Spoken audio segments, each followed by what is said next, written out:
পাশবিকতা আমাদেরকে বিসর্জন দিতে হবে। এটাই হোক আজকের ঈদ উল আজহার মর্মার্থ।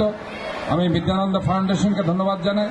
ঈদের আনন্দ সবার মাঝে ছড়িয়ে দিতে ভিন্নধর্মী এক আয়োজনের সাক্ষী হলো বন্দর নগরী চট্টগ্রাম। চট্টগ্রাম সিটি কর্পোরেশন ও বিদ্যানন্দ ফাউন্ডেশনের যৌথ উদ্যোগে আয়োজন করা হয় দিনব্যাপী ঈদ আনন্দ উৎসব।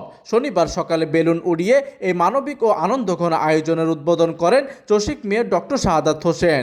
উদ্বোধনের পর শতাধিক সুবিধা বঞ্চিত শিশুর হাতে ঈদের সালামি তুলে দেন তিনি।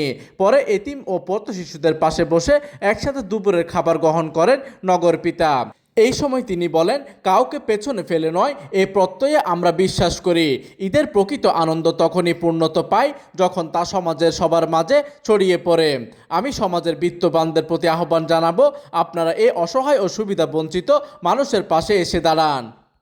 যে মর্মার্থ, আমাদের মনের সমস্ত যে পঙ্কিলতা, সমস্ত পশুত্ব, অমানবিকতা, পাশবিকতা আমাদেরকে বিসর্জন দিতে হবে।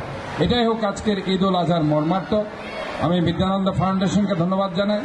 তারা ত্যাগের চেতনায় এই যে একটা উৎসব তারা করেছে, সবার হৃদয়ে, সবার অন্তরে ঈদের আনন্দটাকে ভরিয়ে দেওয়ার জন্য আমি তাদেরকে অন্তঃস্থল থেকে ধন্যবাদ জানাই।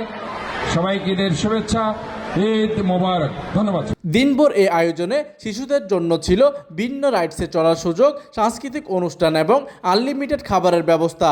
সব মিলিয়ে এক টুকরো অনাবিল আনন্দে মেতে উঠে ছিন্নমূল পথ শিশুরা। প্রতিনিধির তথ্য ও পাঠানো চিত্রে ডেস্ক নিউজ, দিগন্তের বার্তা 24, চট্টগ্রাম।